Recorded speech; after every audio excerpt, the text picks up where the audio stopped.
Hello Roshan, Shivanand, Vishal. Hello, ma'am. Hello. Namaskaram. Namaste Roshan. Shivanand, Vishal, Sirisha. Hello, ma'am. Hello. So Hello, shall ma'am. I hello. So shall I start with the session? Yes, ma'am. Can you Yes, all see the slides? Yes, ma'am. Okay. So just anyway, in the last class, I have just discussed about these things. A brush up I'll give because of technical problems. And I think you could not see the slides last class. Just a second.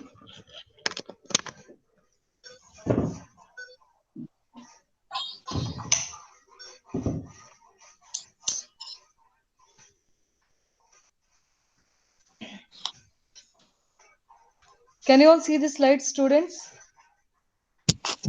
yes, ma'am. Yes, Okay.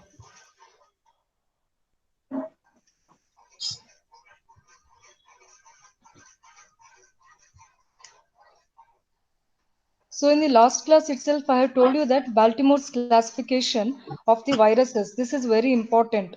Sometimes an MCQ can be asked related to this classification itself. So hope you remember this classification. So this classification of virus is based on what, students? It is based on the presence of DNA or RNA. And another important point to be noted in this classification is whether this DNA or RNA is single stranded or it is double stranded. So, based on these things, the virus has been categorized. And another criteria for this classification is what? Positive sense, positive sense, then another Negative. is negative sense. So based on these three parameters, this person Baltimore has given the classification of the viruses. So totally there are seven classifications. Like not necessary that you have to remember each and every point from the MCQ point or very important things you need to remember here. So for us, all this DNA double stranded, that is class 1, DNA single stranded viruses, that is class 2, it includes only one group of virus, that is parvovirus. And very important is that the pox virus, herpes virus, these are all very important for us, right? So all this I'll discuss it. And adenovirus. All this belong to which category? Double stranded DNA positive sense viruses. Then another point, the coronavirus, the present pandemic, it belongs to which category, students? That is group Four. 4, single stranded Single RNA standard. virus. So at this point, no, you may be asked an MCQ question, coronavirus, because now it is a trend that is happening. So they can ask you, it belongs to which category of the virus? And the answer should be which one, students? Category Single 4, standard RNA. positive sense, single stranded RNA. So what do you mean by positive sense here? Satvik, Vishal, and Sirish and other students, Roshan. So now imagine that this is the host cell. Now what happens? This virus containing this RNA, it is a RNA virus, imagine. And imagine it is a single stranded or whatever it is. And it will enter the host.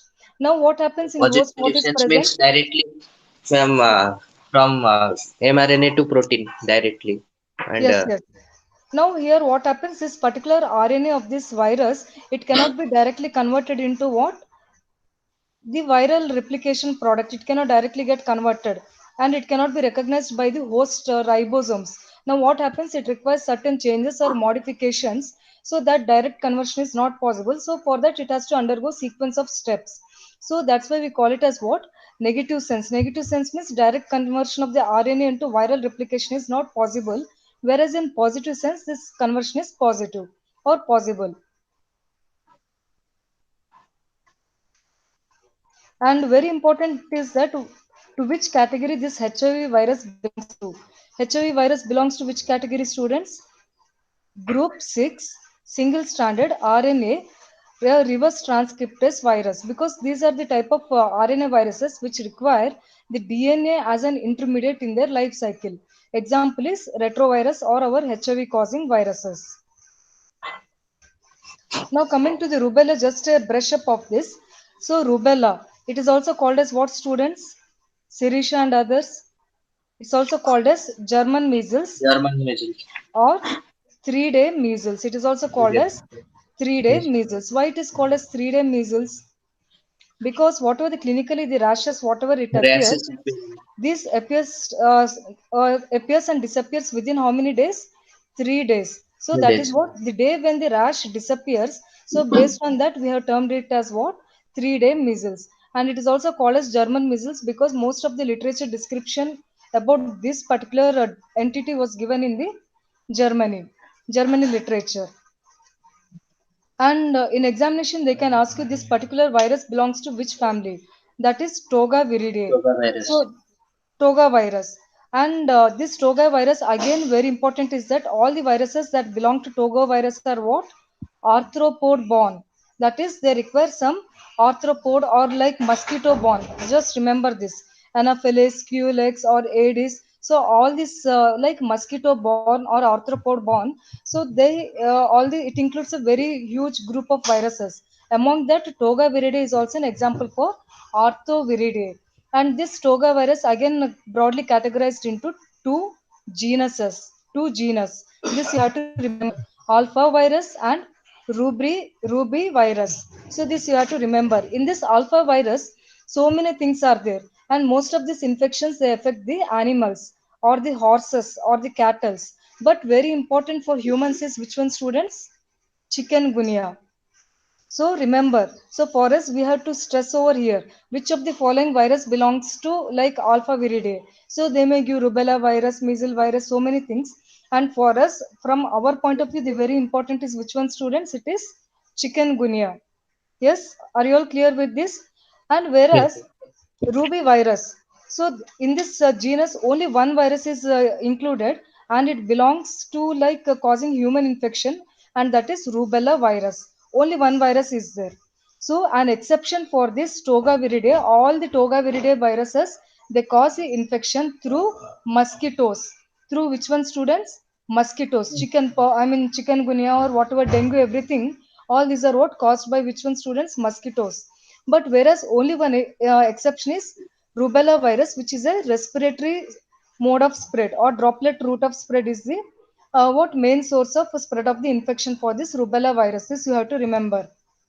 So it is an exception. Now in examination, the very important is they can ask you this rubella virus from 2018 onwards. It has been put from Toga virus family into a new virus family, that is Montano viridae family. So for example, if the MCQ question can be asked, like rubella virus belongs to which family or category of the virus?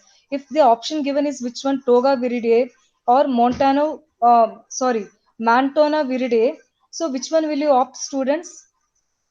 Mantona viride. So Mantona viridae. So this is the present one, the recent modification that has happened. So don't follow the old MCQ option because it is outdated. Now rubella virus no more included under Toga viridae family. Now it is put under the separate family, that is Mantona viridae family. So this you have to remember. So from 2018, this International Committee on Taxonomy of Viruses. So this particular committee. So it has put this rubella virus from Toga viridae to this Mantona viridae family. This is one of the latest information, and you have to remember this. Yes. Now, what is the route of spread here? A respiratory route, whereas all other Toga viridae family they spread through which one, students? Mosquitoes. And this rubella virus was first isolated in the year 1962, and the vaccine for this rubella virus was produced in the year 1967, and it was very successful vaccine because this rubella virus was antigenically stable. It is antigenically stable. This point is very important. Why also I'll explain you here itself. Why do we say that it is antigenically stable? Because it is non-segmented. It is non-segmented RNA virus. This you have to remember. Non-segmented RNA virus. Whereas if you compare it with the influenza virus, how it is an segmented RNA virus. That means what? One RNA, whatever is there, it is broken into multiple segments or pieces. This we call it as what?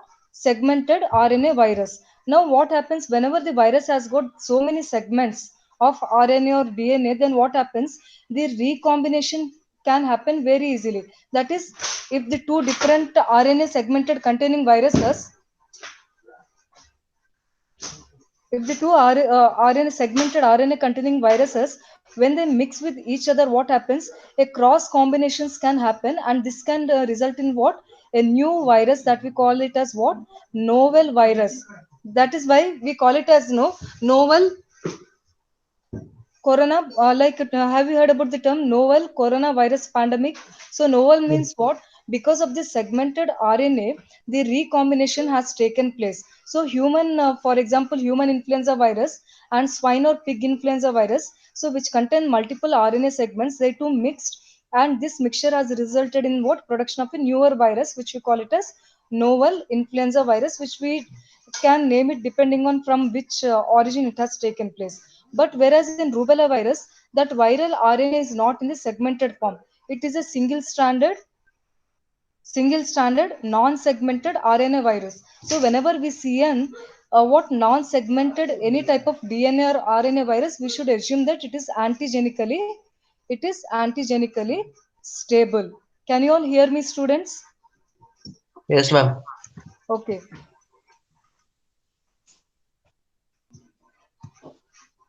So an MCQ can be asked which of the following is the reason for what antigenic instability or the production of the novel viruses. So one of the very important option over here is what? Segmentation of the viral genome particles. If the viral genomes are segmented, then definitely there are high chances that it can get variations or mutated and a newer virus can be produced. Yes.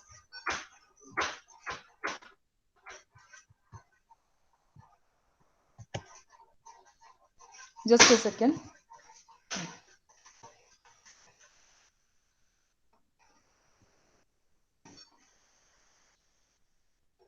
So now general information about this the rubella virus. Remember that R stands for rubella and R is RNA, and it is a single stranded RNA virus. And not very much important is that no need to know much about its structure and all. But remember that it multiplies within the cytoplasm of the infected cells, and it carries H antigen. H antigen is responsible for which one, students? It is responsible for heme agglutination. That is, the cells will get agglutinated or joined together. So that is responsible for heme agglutination or the clotting. And the virus multiplies within the cytoplasm of the infected cell. Now, if you see the pathogenesis of the rubella virus, so what happens from the droplets, this rubella virus, it will enter the nasopharynx, and within the nasopharynx, it will multiply. And from the nasopharynx, it will enter where, students? It will enter the lymph nodes. It will enter the lymph nodes. And from the lymph nodes, it will spread to the various parts of the body. So that is what? Respiratory tract, skin, lymph nodes, joints, and if at all, if the mother is infected carrying a baby within her, so then the fetus also will get infected. Are you all able to hear me, students? Yes, ma'am. Okay. So, what is the pathogenesis here? The rubella virus, it will directly go and get lodged in the nasopharynx, and in the nasopharynx, it will start multiplication. It will start multiplying, and then it will get into where? Lymph node. So, an MCQ can be asked like from which of the mode of replication of the primary viremia of the rubella. So, the thing is that it will replicate in the nasopharynx, then it will get into the lymph node, and from there it will spread to the various parts of the body. So once it enters the respiratory tract, the symptoms that are produced are cough, sore throat, and skin. We can see what rashes. Then again lymph nodes, lymphadenopathy, which is tender lymphadenopathy, very important. Then joints, what it will cause? Mild arthralgia. Then in the fetus again, congenital rubella syndrome, all those features can be seen. And what are the complications of rubella? So this is very important MCQ question. What are the complications? One is thrombocytopenic purpura, another is encephalitis. So these are the most very important and dangerous complications of the rubella. Now let us see the classical clinical features of the rubella. What is the incubation period? It is 2 weeks to 3 weeks. So that is 14 days to 21 days. So 2 to 3 weeks is the incubation period of rubella. Very important. And what is the period of communicability? Roshan, Jayashree and others. What is the period of communicability? Yeah, See which why virus, the ma'am? rash develops. Huh? Rubella virus? Yeah, can you see the slides, Roshan, or slides are not visible? Yes, visual, ma'am. Slides are visible, right? Yes, ma'am. From 1 week before rash and after 1 week, ma'am. Yeah, in the slide itself, it is there. It is 5 days before the rash and 5 days after the rash. So that is a period of communicability. And in rubella, very mild symptoms are seen. That is low fever, headache, and then it is followed by the rash. Sometimes prior to the occurrence of the rash, very important is that what we can see tender lymphadenopathy, especially post auricular or suboccipital lymphadenopathy is very important. So this can also be one of the very important MCQ question. So lymphadenopathy usually precedes the rash in which of the following viral infections? It is rubella. Yes. So post-auricularly, if the patient complains of painful and enlarged or tender lymph nodes, then it is an indication that the patient may develop rubella in very shortly. Then rashes, how it is, what is the progress of the rashes? It is cephalocaudal progress of the rash. Can you see this picture over here, Yes. students? So what Yes, is ma'am. the location of the rash? That is the rash first appears on the face. So most commonly the rash it will develop on the facial region. Then it will spread from the face to the caudal region or the limb region. And most important is that it spreads peripherally. That's why we call it as what? Centrifugal pattern of rash spreading. So centrifugal. So rash spreads peripherally, that is to the limbs or the extremities of the body. So that is centrifugal pattern of the rashes. And very important is that in rubella we see which one? Forchimier spots, which is a pathognomic feature of rubella. What are these spots? Students, can you see this picture over here? Yes, ma'am. Can you all see this? Vishal and other students, Shivanand, Jayashree. Yes, ma'am. So in Yes, this ma'am. picture, it is a picture of the palette. This is a hard palette and this is a soft palette. So what we can see, some reddish spots are seen. So these are like small, tiny reddish spots, and these are like pathognomic feature of this rubella, and it is called as Forchmere spots, and it is seen prior to the appearance of the rash, and this is followed by ulceration. So as the time progresses, then what happens within 2 days? These spots they will enlarge and they will form the ulcer, and the patient will complain of the sore throat. And this is called as what? Ananthema. What do we call this? Ananthema. What do you mean by ananthema and exanthem? Students, Roshan Hmm. and others. Yes, ma'am. Ananthem means what? These are the reddish lesions or purpuric lesions, so which occur within the body, that is in the mucous membranes. N means Yes, what? ma'am. Inside. So within inside the body, if some lesions, purpuric or reddish color spots, if they happen, then we call it as what? Ananthem. And rashes are what?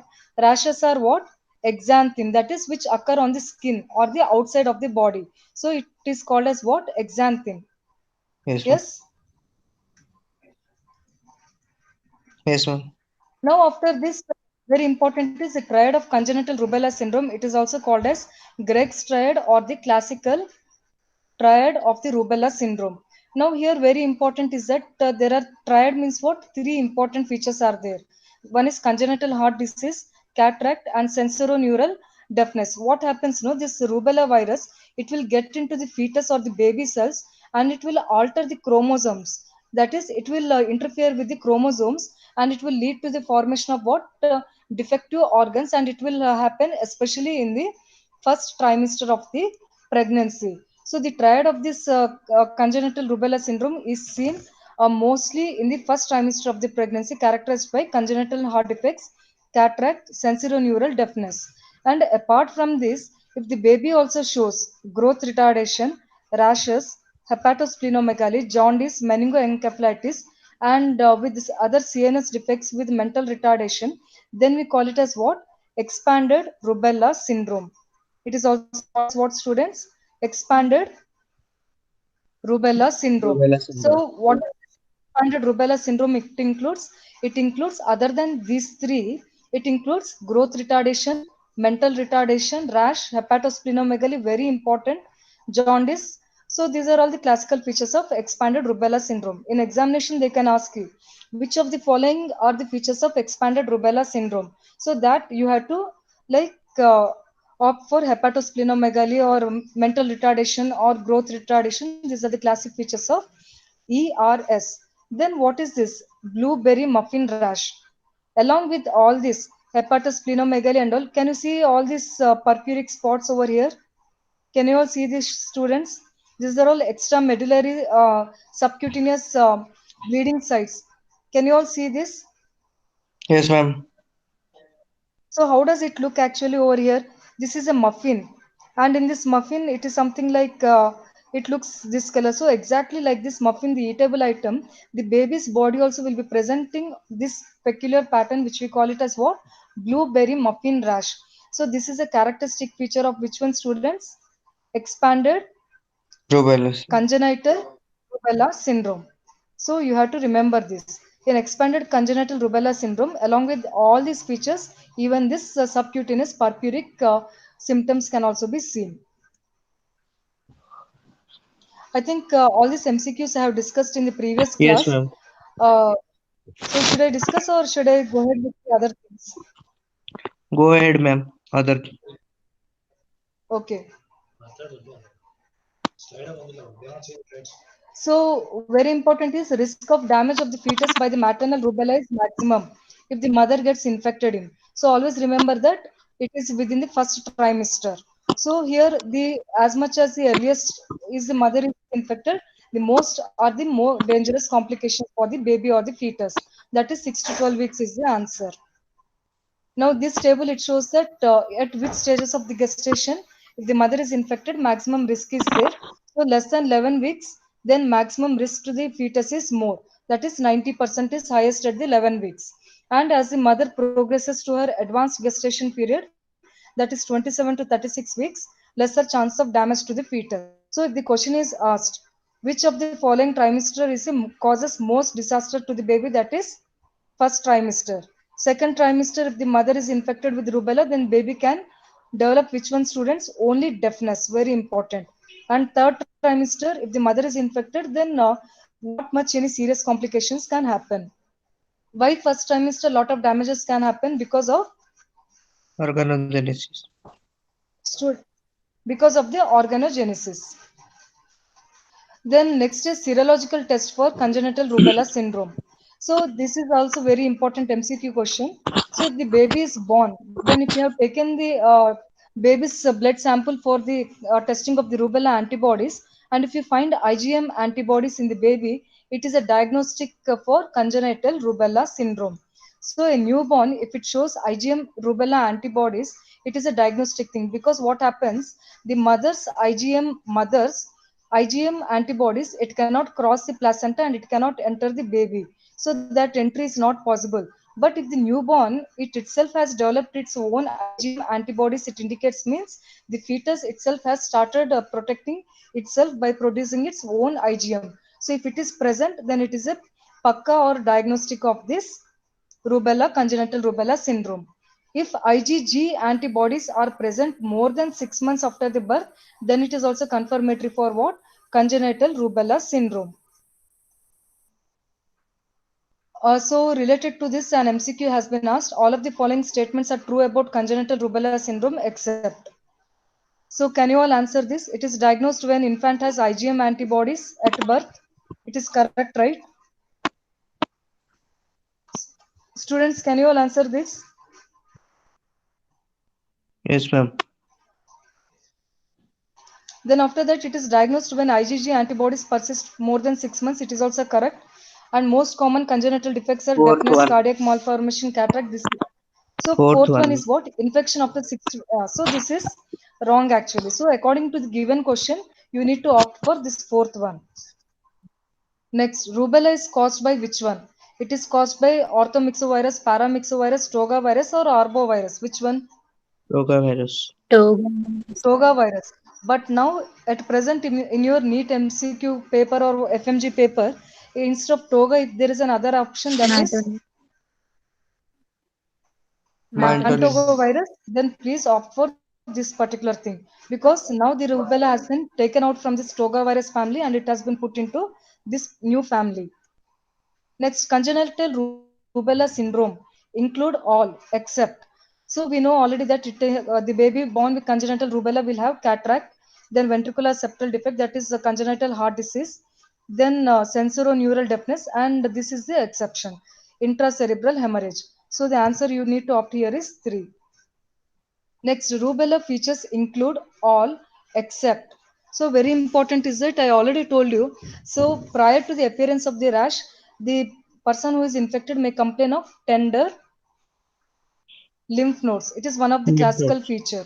So tender lymph node is also Post-auricular. correct for rubella. Then congenital infection. Yeah. What happened?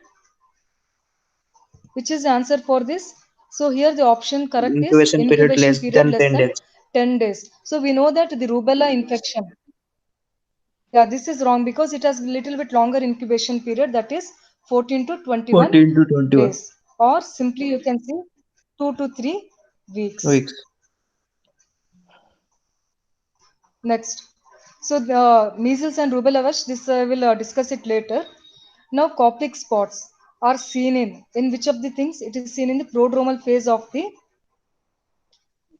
measles. What are Measles. these Koplik spots? Yeah, these are the Meal purple spot. or reddish color spots that are seen on the buccal mucosa or intestinal mucosa or Opposite to conjunctiva, or it is also seen in the vaginal mucosa. So not only like it is conformed only to the buccal mucosa, it can be seen in the other mucosa of the body. And whether it is an exanthema or it is an enanthem, which one, students?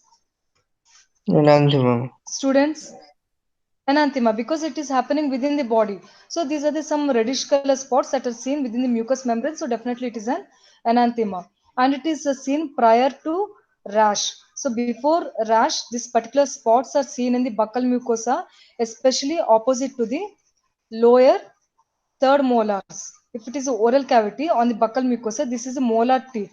So opposite to the second or third molar teeth on the buccal mucosa, these particular spots can be seen. Next, most serious complication of measles. What is the most serious complication? Meningoencephalitis. Meningoencephalitis. It is one of the most serious complication of measles. And what is the most common complication of measles? I'm not saying Otitis. the serious complication. Very good. It Otitis is media. otitis media. Next, most common cause of death in measles. What is the most common cause of death in measles? Secondary bacterial Which one, infections. students? Secondary bacterial infection, because this measles virus, it will alter the host immune system so that the patient will develop lot of bacterial infections. Next, in measles, infective period is, when is the infective period? 5 days before and 5 5. days before rash and 4 days after the rash. Next, all are true about measles except, does the measles have secondary attack rate? No. Once a No, person ma'am. is infected with the measles, then he will get what? Lifelong Lifetime antibody. immunity. He will get second time again. If he is infected, then definitely will not develop the measles. So no secondary attack rate. Then flaring up of vitamin A deficiency. Yes, whoever gets infected with the measles, they will always show what? Vitamin A deficiency. Very characteristic feature. Then most infectious during the rash. It is also correct, and commonly it causes pneumonia and otitis media. So these are all true, and except answer is which one? First one. Next, which of the following is least common complication of measles? Which of the following is least common? So we already know that diarrhea, otitis media, pneumonia, these are all the common complications of what? Measles. Measles. And which is the least common Rare. but very dangerous? That is Subacute subacute, sclerosing. yeah, subacute sclerosing Panencephalitis. encephalitis. Very good. So it is one of the rare but very what dangerous complication or fatal complication of the measles. And when can you expect this particular complication to happen? You can expect this complication if the measles is infected or happens to the baby who is less than 2 years of age.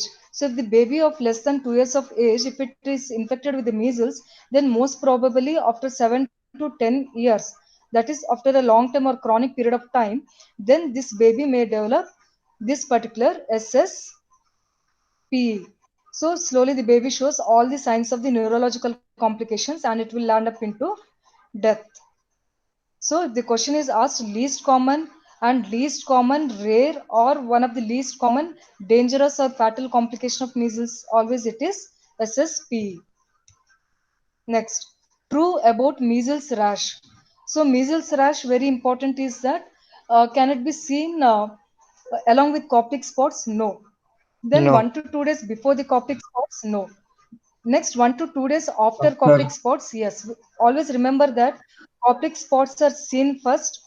Koptic spots always seen first. Then it is followed by the rash. Just remember the alphabet order. After K, what will come? After so many alphabets, R will come. So first the Koplik spots, then later it is followed by the rash. Yes. So now, if we generally see about the measles virus, so it is also a single-stranded virus, negative sense, and it is enveloped RNA virus. What do you mean by the envelope? So, for example, if at all this is a virus, and this is the viral genome. This is a viral genome. If the viral genome is covered by some membrane, then we call it as what?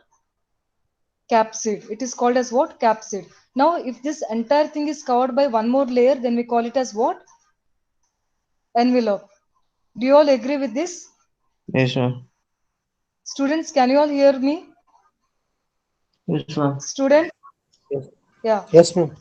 Now the thing is that over this envelope also so many different antigens can be present. So different varieties and structurally different antigens will be present. So now we don't discuss all those in detail here. Now our importance over here is measles virus. It belongs to which category or which genus or which family? This is one of the most commonly asked MCQ question. So it belongs to which family, students? Paramyxoviridae family. Mixo means what? It something like this particular viruses, they go and attach or they have affinity towards what? Mucus producing cells. Mucus producing cells. So which are those cells, students? They are respiratory epithelial cells. So in this respiratory epithelial cells, what are present? Goblet cells. What are present? I think you all remember this, goblet cells. So these are the goblet cells. What happens? They produce the mucus. So wherever all these what the secretory cells are present, so these viruses, they have got lot of attraction over there, and they go there, they attach there, and they will get into those cells, and they will multiply, and they will start manifesting the clinical features. So the family to which this measles virus belongs is Paramyxoviridae. Anything that is myxo means respiratory group of viruses. Remember this. And this particular Paramyxoviridae family has been divided into two subfamilies, Paramyxoviridae and Pneumovirinae. So, like, don't bother much over here. This Paramyxoviridae, it has been divided into how many genus? That is, 5 genuses are there. In this, very important for us is morbillivirus, because in this category of morbillivirus the measles virus is included. Remember this. And all this para-influenza virus 1 to 4. Para-influenza virus, how many types are there, students? 4 types are there. So para-influenza virus and influenza virus, these are the 2 types of the viruses. And very important difference between these two is what? Para-influenza virus doesn't contain any segmented RNA, no segmented or non-segmented genome, whereas influenza virus, it contains what? Segmented genome. It contains whatever the viral particles are, the genome particles, they are produced in multiple segments. Whereas in para-influenza virus, this particular genome is not in segments. Only one particular genome strand is there. That's it. So that is the difference between para-influenza and influenza virus. Now, because of which what happens? The para-influenza virus is what? It is antigenically stable. And all these influenza viruses, they are antigenically totally unstable. So because of which what we can see? Antigenic shift and antigenic drift. Do you all agree with this, Yes, ma'am. students? Okay.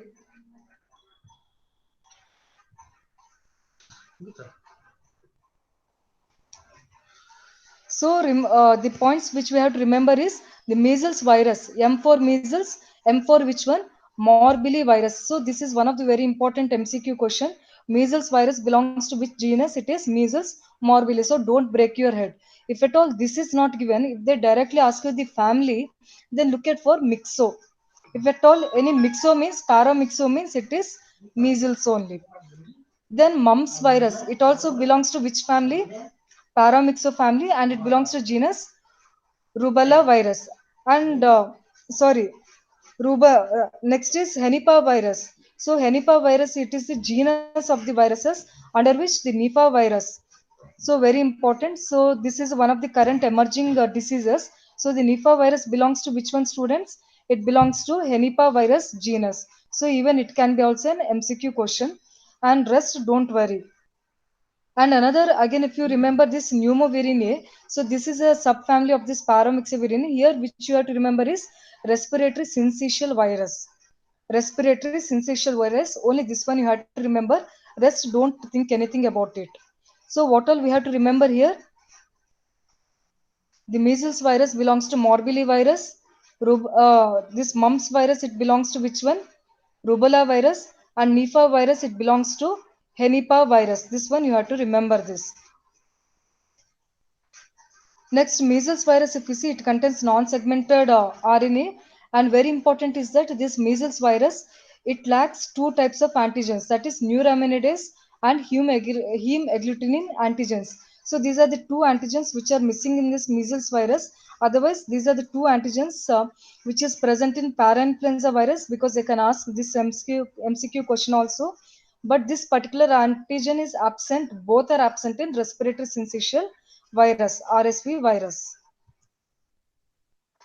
Now, what is the mode of spread of this measles virus, students?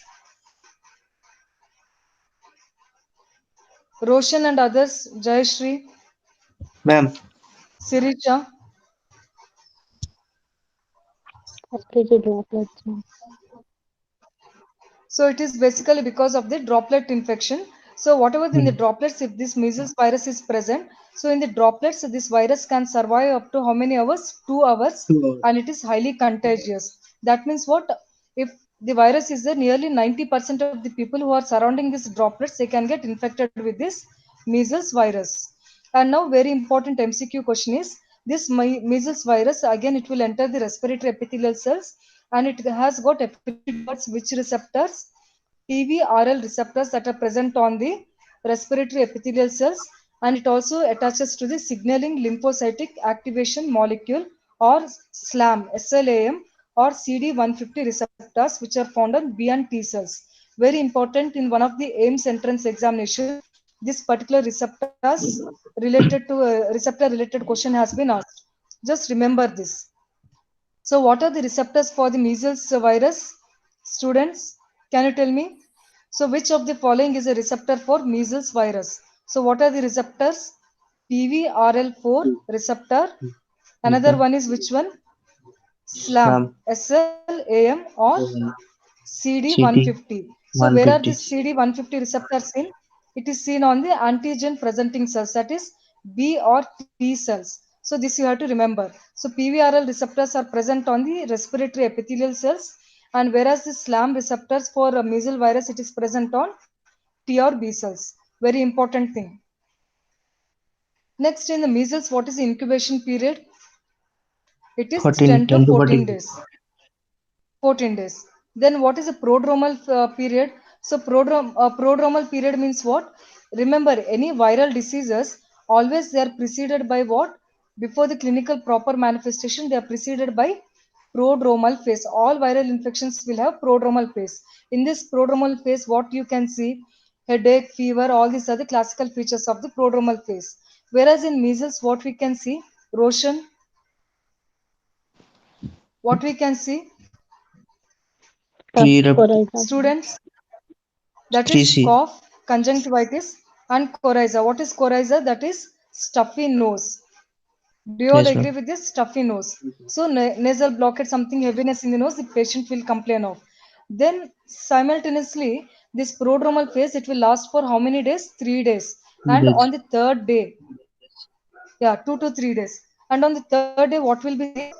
Coplic spots. So can you all see this picture? It is a buccal mucous membrane. So here what you can see, these are the some purple or pinkish type of spots, bluish pink spots that are seen on the buccal mucous membrane.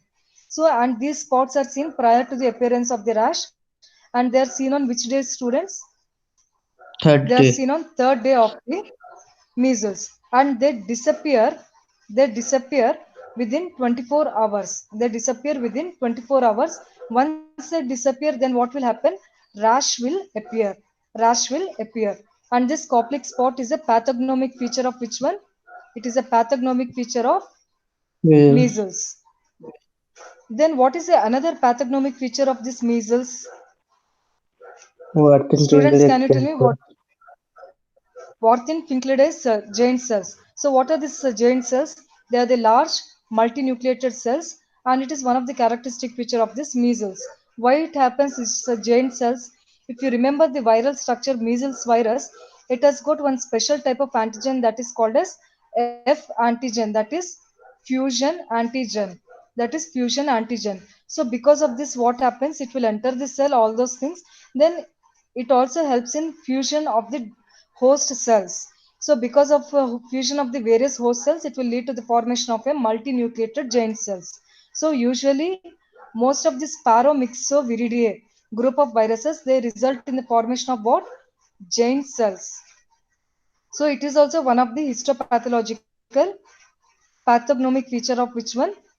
Measles. Measles. Then followed this prodromal phase. This measles shows exanthem phase, that is maculopapular rash, and this rash first it will be seen on the face. And very important is behind the ear. The patient will come and say, or somebody, if you observe the rash behind the ear, so it is one of the pathognomic feature of the measles rash. Then what is the classic feature of the rubella, students?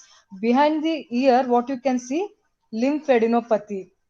Lymphadenopathy. So this is a feature of which one?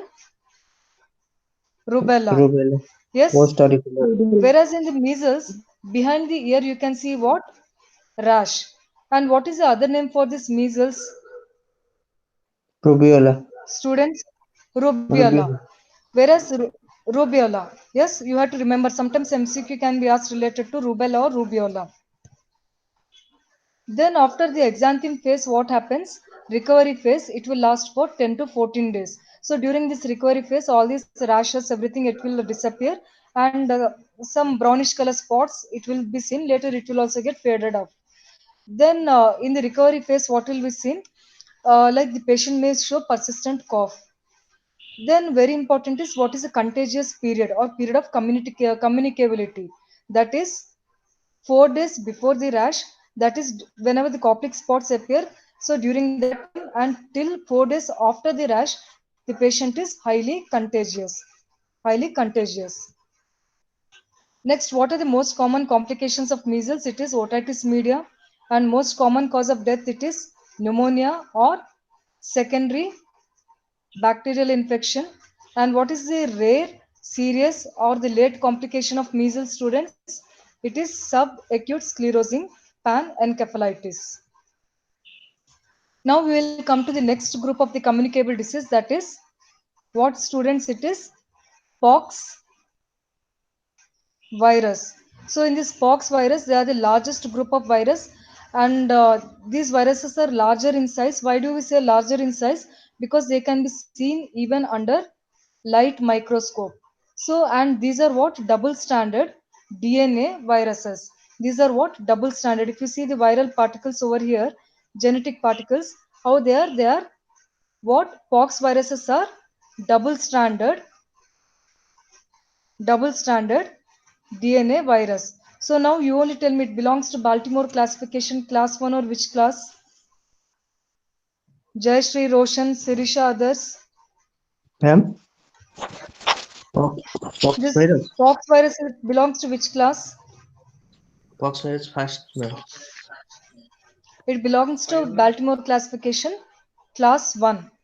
First class, ma'am. Next is, if you see this pox virus, what you can see is that you can see this biconcave, right? This particular viral structure, how it is appearing, it's nucleic matter. It has got what?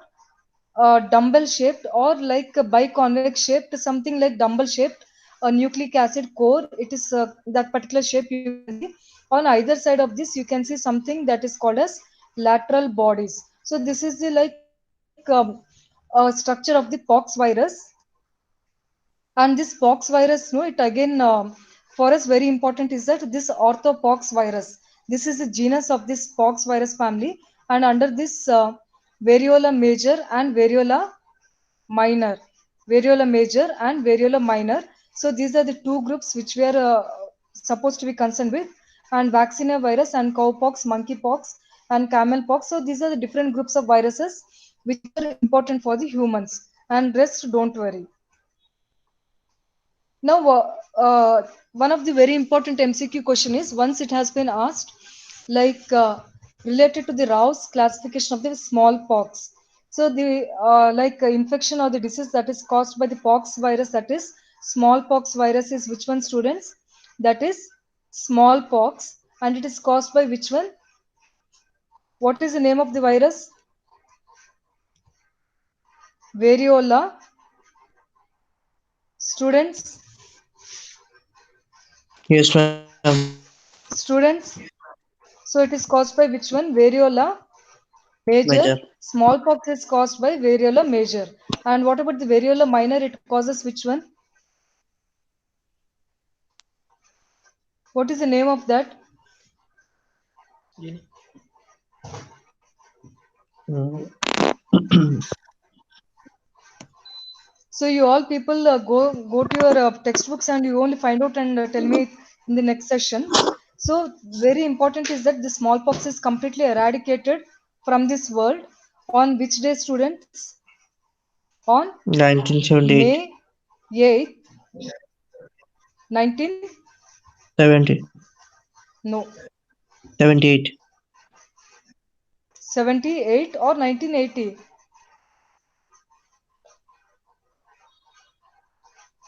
Now, another important thing related to this smallpox is that, so clinically there are 5 types of presentation of this smallpox, and this classification was approved by WHO and it was given by Indian physician only, and based on him we call this as Rao's classification of smallpox, which was given in the year 1972.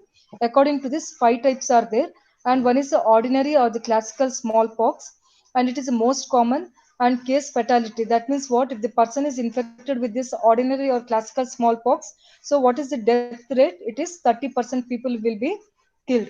If 100 are infected, out of 100, how many will be killed? 30 people will be killed. So that is a case fatality. Modified is a little bit advanced form of this or severe form, and here case fatality is very much rare. And another is malignant or the flat type of the smallpox, and here it is one of the like very severe form of the smallpox, and the case fatality, like out of 100, nearly 97% of the people with the flat smallpox, they will be killed. Then hemorrhagic is 100% fatal. Whoever gets this hemorrhagic smallpox, everybody will be killed. And another fifth variant of smallpox is that variola sine eruption. That is, we can see some eruptions, but these eruptions are not seen with any rashes. So that we call it as what? Variola sine. And very rarely we can see this particular presentation of the smallpox. Now, in smallpox also, it will show prior to the occurrence of the skin lesions or the rashes, you can see some enanthems or the spots on the soft palate and even on the hard palate 24 hours prior to the appearance of the rash. Now, can you all see this picture? What is this presentation, students? Roshan, Jayashree, and others. Students, Vishal, Um, Vikas, Shivanand, others. Jayashree. So now look at this. This is a baby with the case of the smallpox. So now in this, what you can see, first the smallpox, what happens, the rashes, anything, it will appear on the face. Can you see the concentration of all these pustules or pus-filled rashes, or the all these fluid-filled vesicles on the facial region? Can you all see this? More yes, sir. concentration on the face. Yes, ma'am. Then after that, what happens? Can you see the more common it is seen on the extremities of the body? Can you see it is seen on even on the palms? Can you see over here? And even on the foot region also. Yes, classical ma'am. presentation of the pox. Whereas in chicken pox and all, on the palms, foot, this particular pox features are not seen. And can you see over here umbilicated lesions? Every lesion, can you see central region of the lesion? Can you see a depression like an umbilicus over here? Can you all Yes, see ma'am. this? Appreciate this. So this is a classical feature of the pox lesion. And very important is that they are deep seated, and when you touch it, how do you feel that? You feel it bit hard, you feel it very hard. And very important is that the two clinical presentations are there. One is confluent smallpox and semi confluent, and another is discrete smallpox lesions. So what do you mean by confluent, semi-confluent, and discrete? So what do you mean by these three clinical presentation? Students, look at here. Here one lesion is there. Here one lesion is there. In between, can you see a skin over here? Can you all appreciate the skin in between? Yes, ma'am. Yes. Now this we call it as what? Confluent means what? When all these pustules, when they join together or merge together, then we call it as what? Confluent, confluent pox lesions. And do you think it is dangerous or less dangerous? It is very much severe form of the pox virus. Yes. Now here what you are seeing, some areas these lesions are merging and some areas they are not merging. That means what? In between you can see normal skin. That means we call it as what? Semi-confluent pox lesions. These are called as what? Semi-confluent pox lesions. And if you see no lesions, they are not merging with another, then we call it as what? Discrete pox lesions. Yes, do you all agree with this? So what are the clinical features of the pox? It is centripetal or centrifugal. Students, Roshan and others, Yes, ma'am. can you all tell me? It is centripetal or centrifugal pox lesions, smallpox. Centrifugal. It is Fugal. centrifugal. Centrifugal means Yes. what? Ah, Fugal means it is just spreading, more spread is towards the peripheral parts of the body. away See from here center. in the abdomen, trunk, thorax, less lesions are seen. Whereas in the face and a lot of lesions are seen. Yes. So this is what? This is which category according to Rao's classification? It is a classical or ordinary category. So this first picture it represents what? The classical or ordinary pox lesion. And this is second picture. What is this? It is also pox, smallpox, but it is what? Flat.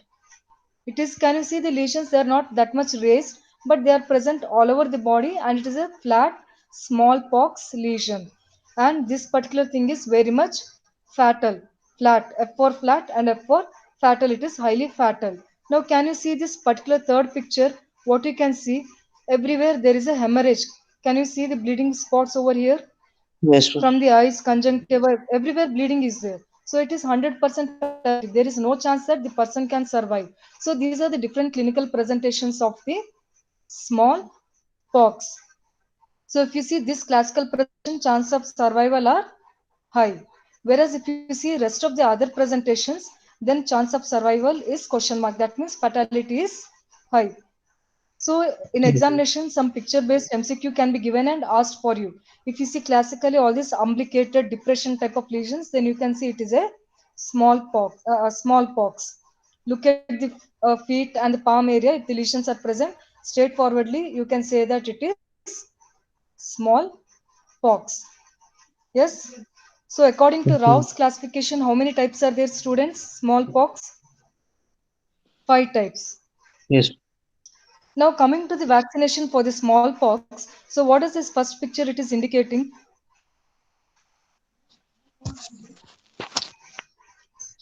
Sirisha and others, Roshan, what is this picture is indicating? It is a picture saying that it is a variolation technique. What is this variolation? Can you see this picture? Now what will happen? Like the lesion will continue. So on 17th day, remember this. On 17th day, the scab formation will happen. That is healing or recovery will take place. Now during this scab formation, what will happen?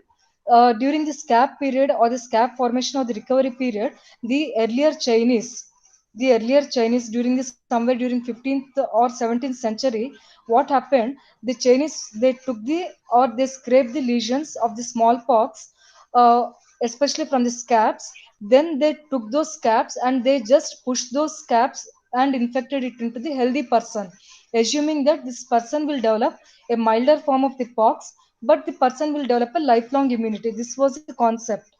Yes, did you all got the concept over here? So that is a variolation.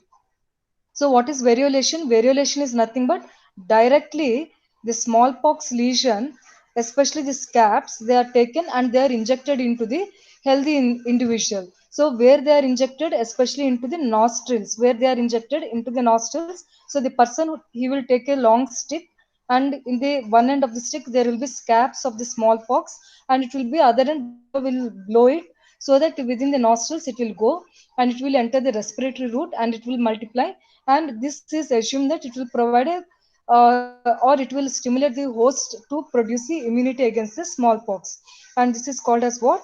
Variolation. Then again on what happened after so many centuries, then again what happened? Edward Jenner, who is the person who has invented the vaccination for smallpox? It is Edward Jenner, ma'am. who, students? Edward Jenner. Edward Jenner. May is very important month for smallpox, because in the month of May only vaccine for smallpox has been what found out, and in the month of the May itself, the smallpox has been completely eradicated in the from the world. So this May month is very much special month for the smallpox. See, remember here in the name itself, M, that is month of May, this smallpox has been totally eradicated. So in the May month, what happened? Edward Jenner, he has found out the vaccination for smallpox. So how did he found out? Because there was a milkmaid, the person who used to collect the milk from the cow. Then what happened? This particular person, he has got what? Infected with the cowpox virus, and it was identified that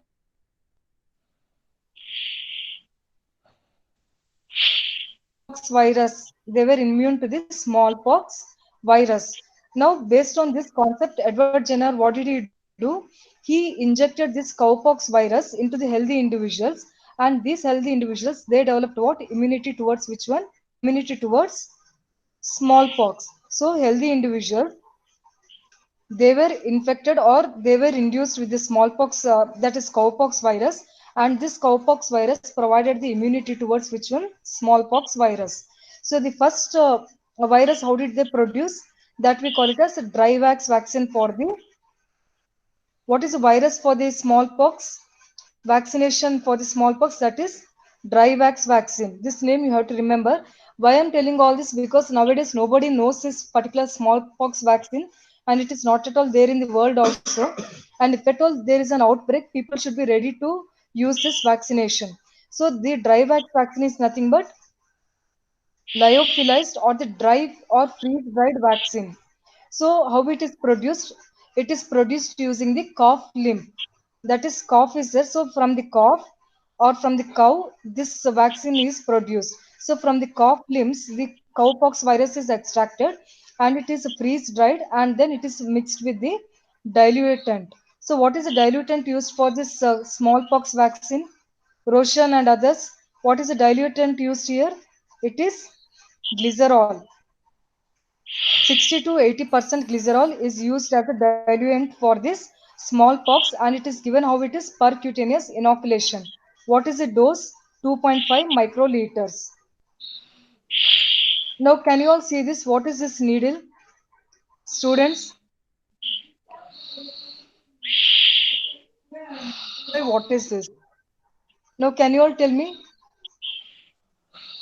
Students, it is a bifurcated needle, that is a special type of needle used for what?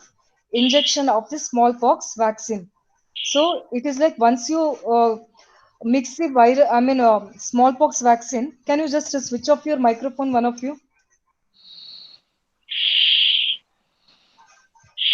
Yeah. Now what happens is that this smallpox vaccine, you take this bifurcated needle. It has got two prongs over here. So this bifurcated needle, so what you have to do, just you have to take it and dip it into this particular smallpox vaccine and take it out. So because of capillary action, some 2.5 microliters of the smallpox vaccine will get attached to this needle, and then just you give some multiple pricks on the upper arm, especially at the site where the deltoid muscle gets inserted, and then you puncture over here, and then you can see some pinpoint blood spot. Then you remove out this particular needle. So then what happens, if the vaccination is successful, then you can see Jennerian pustules, or we can call it as take reaction. That Okay, means sir. what, the moment the vaccine is injected into the host, so on the site of injection you can see the lesion can be seen. Small pustules will be developed within a week, and within 3 weeks, this particular pustule will heal and scar formation will take place. So it indicates that now the person is immune to this smallpox. Now the Yes, ma'am. person is immune. This indicates that the vaccine is successful. So otherwise, what happens if you don't see this particular scar, then the vaccine is failed. So again, you have to re-vaccinate that particular person. So this particular thing we call it as what? Generian pustule or Okay, take thank you. reaction. Yes. So I'll stop it here. Okay, ma'am. Students, now whatever I have told you today, no, it is very important for you. So everything can be asked as an MCQ for you. So smallpox, like what is the vaccine strain that is used here? It is vaccinia strain. And very important is that what is the mode of the vaccination here? It is percutaneous. And what is the needle used over here? It is bifurcated needle. It is a bifurcated needle that is used over here. This Yes, needle you ma'am. have to remember over here for the smallpox. So, shall I stop it here? Okay, ma'am. So, these clinical presentations you have to remember for the smallpox. Yes?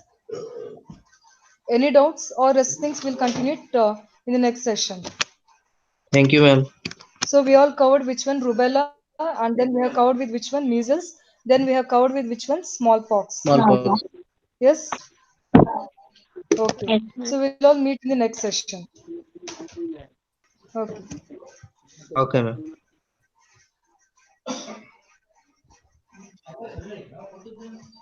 ಚಾರ್ಜೇ ಆಗೋದಿಲ್ಲ ಕಿರಿಕಿರಿ ಆಗ್ತಿತ್ತು ಅದು